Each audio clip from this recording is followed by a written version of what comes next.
नमस्कार, मैं हूं नीरज प्रियदर्शी और आप देख रहे हैं लाइव बिहार। आय से अधिक संपत्ति के मामले में बिहार के पूर्व एमएलसी हुलास पांडे के ठिकानों पर ईडी ने यानी प्रवर्तन निदेशालय ने बड़ी कार्रवाई की है। शुक्रवार को पटना में 2 और बेंगलुरु में 1 ठिकाने पर एक साथ छापेमारी हुई है। ये ठिकाने हुलास पांडे और उनके परिवार से जुड़े लोगों के हैं।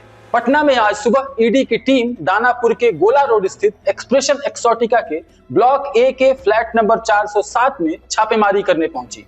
ईडी की टीम 2 गाड़ियों से सुबह लगभग 6:30 बजे यहां पहुंची थी। ईडी की टीम ने यहां से बड़े पैमाने पर जमीन के कागजात और कैश बरामद किया है। बंद कमरे में वहां मौजूद लोगों से पूछताछ की है और साथ ही हुलास पांडे के बारे में भी जानकारी ली गई है। ईडी की छापेमारी अभी भी चल रही है और अभी तक ईडी ने यह आधिकारिक रूप से नहीं बताया है कि हुलास पांडे के यहाँ हुई छापेमारी में ईडी को क्या-क्या मिला है, लेकिन सूत्रों के मुताबिक वहां से जमीन के कागजात और कुछ और कागजात जो अनियमितता से जुड़े हैं वो ईडी ने बरामद किए हैं। हुलास पांडे को बाहुबली नेता भी कहा जाता है। इस वक्त वो लोजपा रामविलास के साथ जुड़े हुए हैं।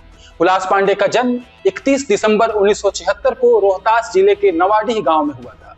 हुलास 4 भाइयों में तीसरे नंबर पे हैं। पिता की हत्या के बाद हुलास पांडे ने जरायम यानी राजनीति की दुनिया में कदम रखा था। हुलास पांडे पर 2 दर्जन से अधिक मामले दर्ज हैं। इनमें अवैध हथियार रखना, हत्या की कोशिश और मर्डर जैसे कई मामले शामिल हैं। ब्रह्मेश्वर मुखिया के हत्याकांड के दौरान भी हुलास पांडे पर आरोप लगे थे और उस दौरान हुलास पांडे फरार चल रहे थे। फरारी के दौरान ही हुलास पांडे आरा बक्सर स्थानीय प्राधिकार से चुनाव जीतकर विधान पार्षद बने, फिर जेडीयू में शामिल हो गए। 2015 के चुनाव में राधाचरण सेठ से उनको हार का सामना करना पड़ा।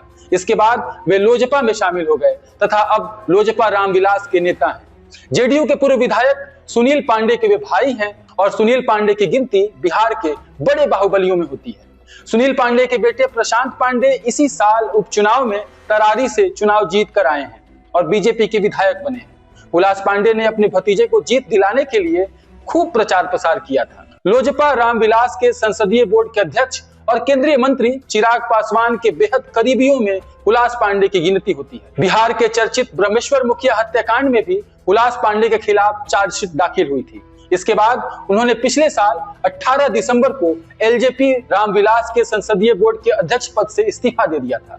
हालांकि इस मामले में आरा के एमपी एमएलए विशेष अदालत ने सीबीआई की चार्जशीट को खारिज कर दिया था। इससे हुलास पांडे को राहत मिली थी। तो ये खबर थी बिहार के पूर्व एमएलसी और बाहुबली नेता कहे जाने वाले हुलास पांडे से संबंधित, जिसके मुताबिक हुलास पांडे के ठिकानों पर आज प्रवर्तन निदेशालय यानी ईडी ने छापेमारी की है और उस छापेमारी में उन्होंने जमीन से जुड़े दस्तावेज और कई अन्य अनियमितताओं से जुड़े दस्तावेज भी बरामद किए हैं। बिहार और झारखंड की खबरों को आप हमारे साथ देखते रहें। हम किसी और खबर के साथ आपसे होंगे रूबरू। तब तक के लिए दीजिए इजाजत। शुक्रिया।